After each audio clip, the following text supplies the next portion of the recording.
So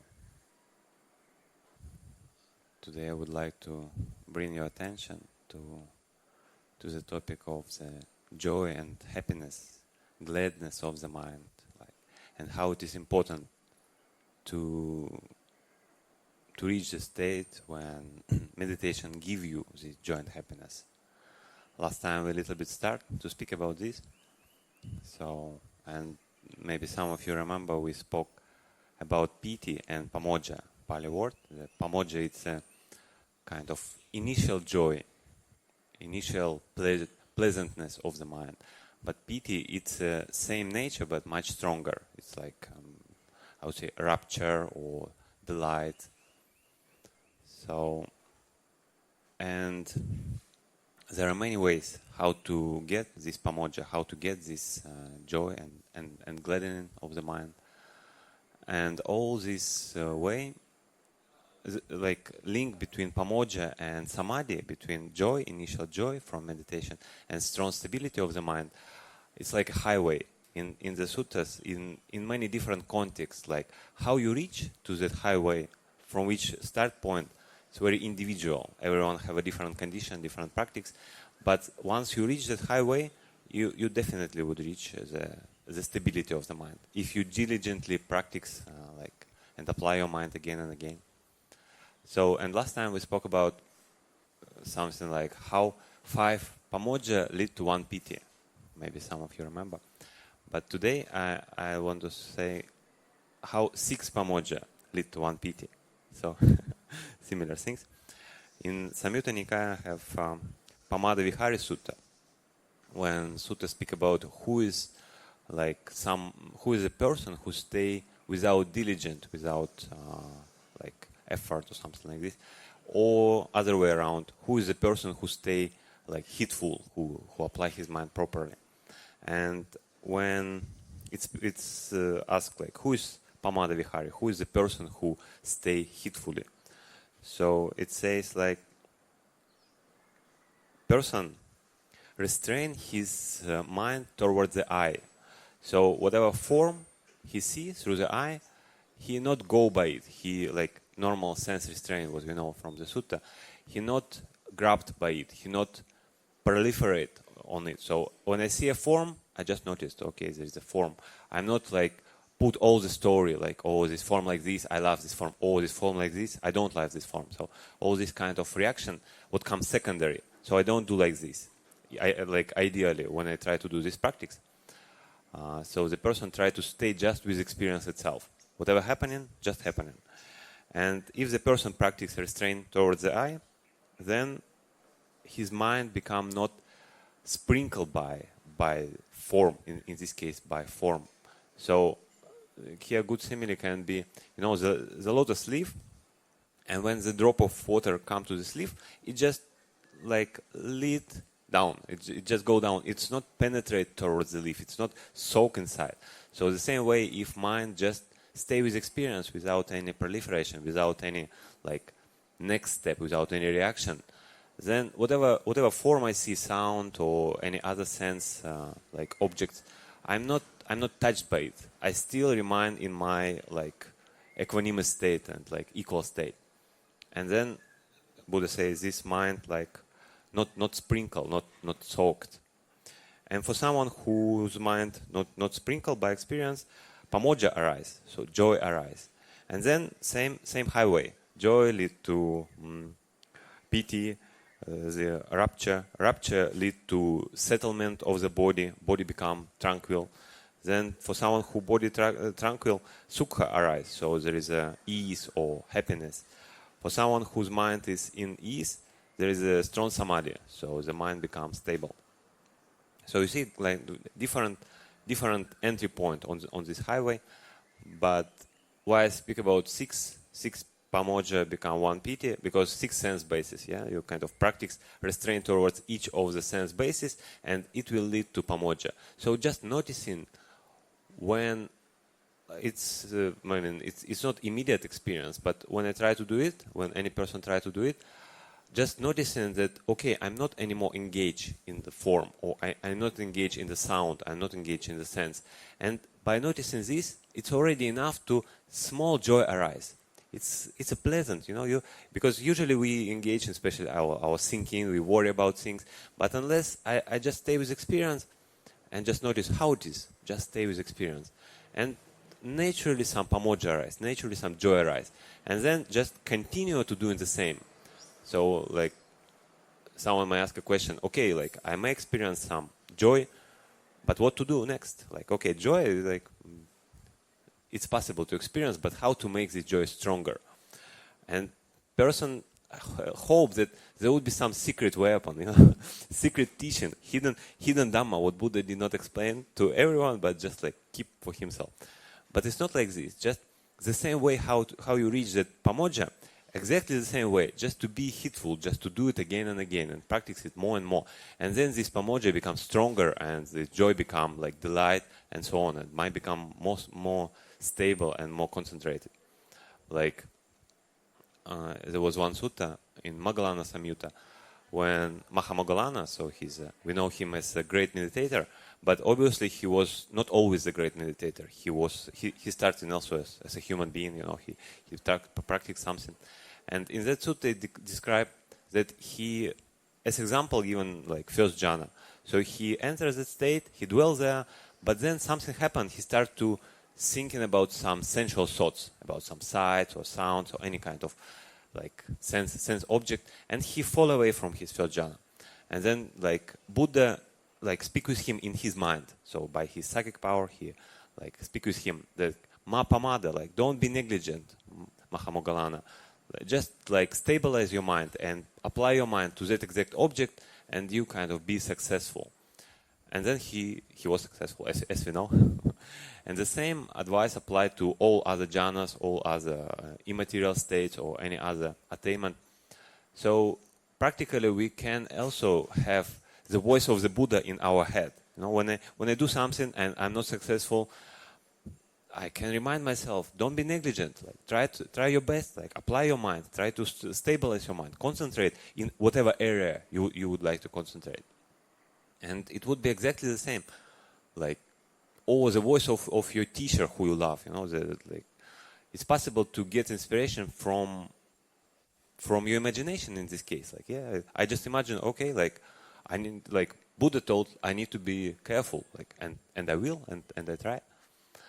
So it's one way how to get pamāda. Another way described in bhikkh'unupassaya sutta, when nuns they report to Venerable Ananda how they practicing for satipatthana, for establishment of mindfulness, they reach successful attainment. So they proceed on the path. They reach jhanas, or it's even some magga. So the sutta doesn't say what exactly, but they reach some attainments. And then Ananda reported to the Buddha, and Buddha say, sadhu sadhu. For the person who diligently practices for satipatthana, he would reach the goal. It's natural. And then he give advice that if a person stay, let's say, with one satipatthana, with kaya, with body, but his mind become agitated, his mind become like in feverish in a way. So he cannot stay with this object anymore. He just fall from this object. And then Buddha advised that we need to apply our mind towards, they call it pasadaniya nimitta, like some object or some sign would give you confidence, would inspire you confidence, would give you some joy. So commentaries say it can be Buddha nusati. You can reflect on Buddha quality. You can reflect on Sangha quality. You can reflect on Dhamma quality.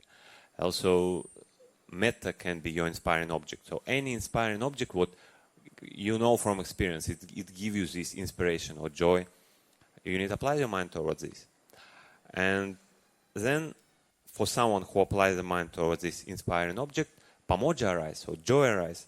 And the same way, from joy to samadhi, exactly the same highway. So it's kind of another way how to generate the joy. Remember about some inspiring side. It can be metta or anything.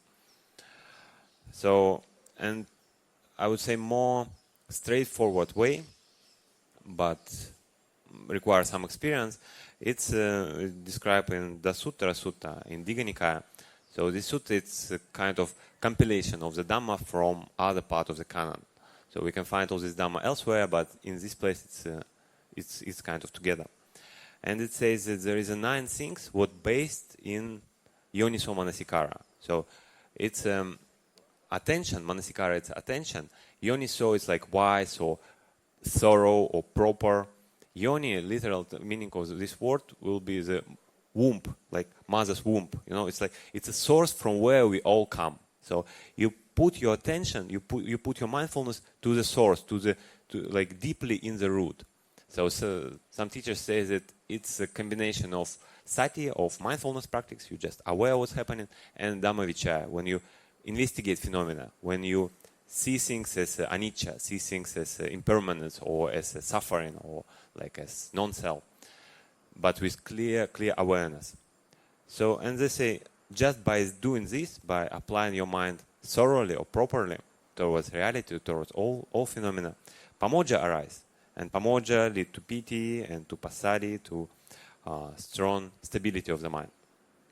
And the same highway, it's in this case, in case of proper attention, leads much more forwards, because it say like for person who has stability of the mind, he can see things as they are. He can see reality, and if you see reality as it is, you become disenchanted with this. Like nibbida arise. You don't cling to it anymore. You don't want to have a desire or attachment towards this, what is impermanent. Like, what's the point? Yeah, to kind of waste my energy, waste my time.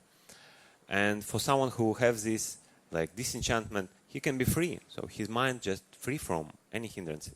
So we see like pamāda, like joy, it's very important step up to the end. So it's very important step to get strong stability of the mind, or even go to like complete breakthrough towards the goal. And the lastly, maybe I would like to bring a sutta called sattisata sutta. So 100 spears. Maybe it's very famous sutta, you know, probably. And the Buddha say, like, imagine this kind of situation. Someone come to you and give an offering. Like, you would live for 100 years, but every day, morning, lunch, and evening, you would receive 100 spears. So someone stabbed you by 100 spears in the morning, in the lunch, and in the evening. And like this by 100 years. But then, after 100 years, you would break through towards Four Noble Truths. You attain liberation. You would attain the goal. And his question, like, is it worthwhile to accept this offering? So yeah, and obvious answer is yes, it's worthwhile. And he say why? Because this samsara have no beginning. Like beings who live in this samsara, wandering from like infinity to infinity, and these 100 spears, morning, evening, and night, by 100 years, it's just nothing. This suffering, it's just nothing compared to all suffering what we experienced in the past, and we will experience if we would not do something with this. And so, interesting point why I bring this sutta, because he say, even knowing all these things, I don't say that breaking through towards noble truth, full of dukkha, full of suffering, full of like domanassa or mental like something like this. But on the countryside, if person really deeply understands the Four Noble Truths, he would be full of sukha, full of happiness, full of joy, full of like mental and bodily comfort. It's amazing, yeah. Like I think only Buddha may give us something that you should understand suffering, and you would be happy by this. The more you understand the suffering, the more you're happy. So it's amazing. Like, and to doing this again, we need to practice it again and again. Like, do simple things, be heedful, be not heedless. And you know how when person trained for become a pilot, like to fly, they would not allow the person who just study, who read all the books, even by heart, memorize everything by heart, all the instructions, but they not would allow them to really go to the real plane and fly. So he need to undergo some training, like some kind of like computer game, you know, some simulation when it's almost like this, but it's not real. And only when he have like huge amount of hours in this simulation, only then they would allow him to really fly on real plane. So in the same way, we need to have our hours. hours in our practice, in like stabilize the mind, in analyze reality, in see things as they are, and do it again and again and again and again. So in the safe environment with a good kalyana mitta or on some retreat situation. But the more we do it, the more we have a chance to really like be happy and understand what is pamāda, what is joy, and how the joy leads up to the end. So I wish all of us to be free from suffering and to find the joy in our practice, to enjoy these things. Sadhu, sadhu.